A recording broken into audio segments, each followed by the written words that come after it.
Student, आज की video में हम सीखेंगे एरिया और पेरीमीटर के बारे में। हाँ, हम सीखेंगे, पढ़ना नहीं है। मैं बिल्कुल आपको पढ़ा नहीं रही हूँ, हमें बस सीखना है, ठीक है।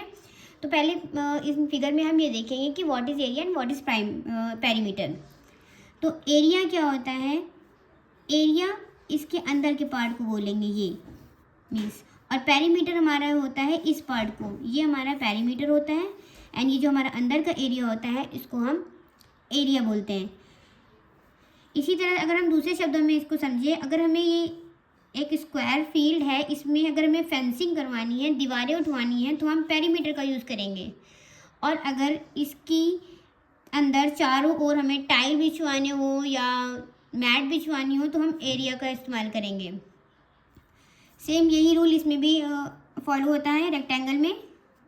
तो चलिए अभी हम पढ़ते हैं इसके बारे में।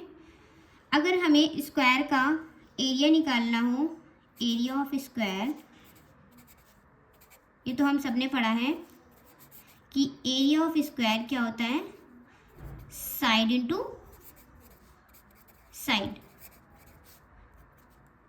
और अगर पेरीमीटर ऑफ स्क्वायर के बारे में बात करें, पेरीमीटर ऑफ स्क्वायर हमारा होता है 4 इंटू साइड। इसी तरह अगर हम इसके बारे में बात करें, ये रेक्टेंगल है, आप हमें सबको पता होगा कि इसको रेक्टेंगल बोलते हैं। तो एरिया ऑफ रेक्टेंगल क्या होता है? Area of rectangle is equals to L into B, length into breadth. Breadth को हम विड्थ भी लिख सकते हैं, कोई प्रॉब्लम नहीं है। अगर आपके सिलेबस में विड्थ है तो आप यहाँ पे W लिख सकते हैं, अदरवाइज आप B लिखिए।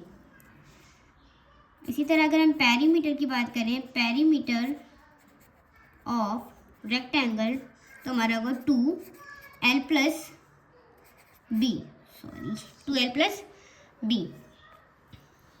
अब इसी तरह के क्वेश्चन अगर मैं आपको दूँ, इसमें के क्वेश्चन नंबर 1, ये एक स्क्वायर है,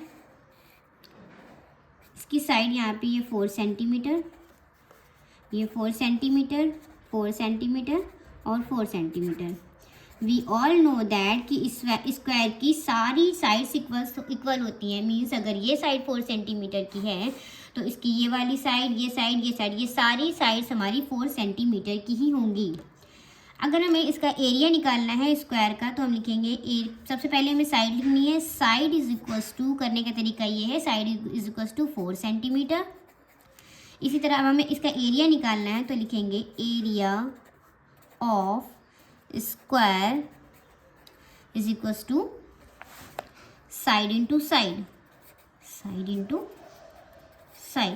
तो हमें पता है साइड हमारी कितनी सेंटीमीटर की है? 4 सेंटीमीटर की, तो हम यहाँ 4 लिखेंगे। देन ये मल्टीप्लिकेशन का साइन, देन फिर से हमें साइड लिखनी है, तो साइड हमारी 4 सेंटीमीटर की।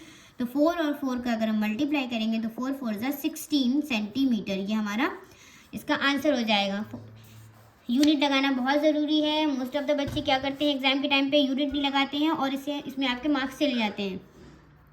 एक बात और बहुत अच्छे से ध्यान रखने वाली है, अगर आप यूनिट लिख रहे हैं और एरिया निकाल रहे हैं, तो उसका सेंटीमीटर स्क्वायर में चेंज हो जाएगा और हमारा आंसर आएगा 16 centimetre square.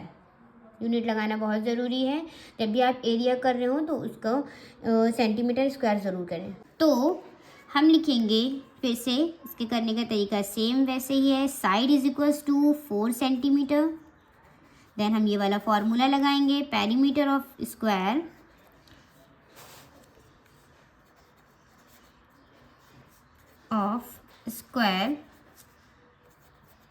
Is equals to 4 into side. Means ये हमारा फॉर्मूला है। तो इसको हम किस तरह से लिखेंगे? 4 है तो हमने 4 लिखा, क्योंकि हमारे फॉर्मूले में 4 था, तो हमने दैट्स वाई यहाँ पे 4 लिखा। देन मल्टीप्लिकेशन का साइन है, मल्टीप्लिकेशन का साइन लगाएंगे। साइड हमारी 4 सेंटीमीटर की है, तो हम यहाँ पे 4 लिखेंगे।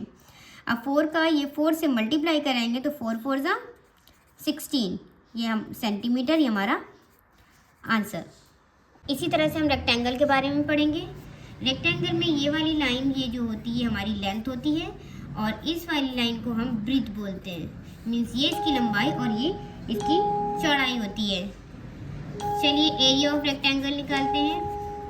तो एरिया ऑफ रेक्टेंगल का फॉर्मूला जो हमने पहले बताया था वही वाला फॉर्मूला लगाएंगे।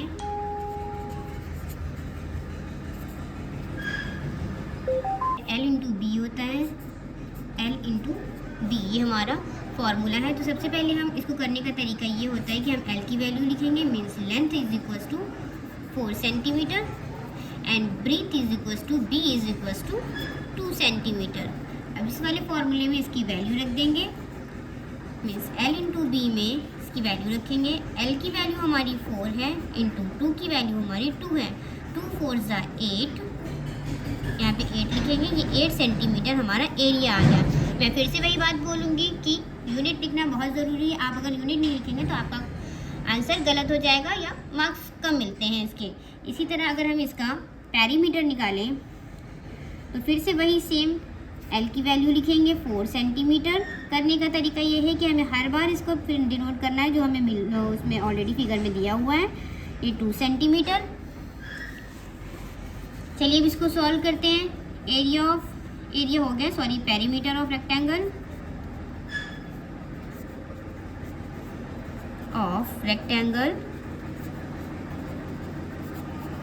Is equals to 2L plus B।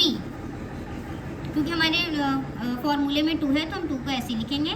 Then L की वैल्यू हमारी 4 है, सो दैट हम यहाँ पे 4 पुट करेंगे। देन प्लस है तो हम प्लस लगाएंगे। अब B है तो B की वैल्यू हमने यहाँ पे लिखी हुई है 2। देन हमें ब्रैकेट पहले सॉल्व करना होता है, तो 4 + 2 हमारा हो जाएगा 6, ब्रैकेट क्लोज होगा तो ये मल्टीप्लाई का साइन आएगा, 2 6 2 ज़ा 12 सेंटीमीटर, ये हमारा आंसर हो जाएगा।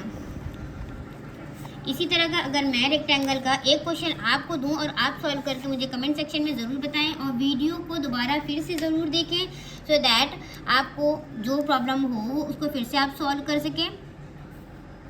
तो वो क्वेश्चन ये है, बहुत इजी पीजी सा है, आपको करने में कोई प्रॉब्लम नहीं होगी। तो इसका आपको एरिया और पेरीमीटर दोनों चीज़ें बतानी है रेक्टेंगल का।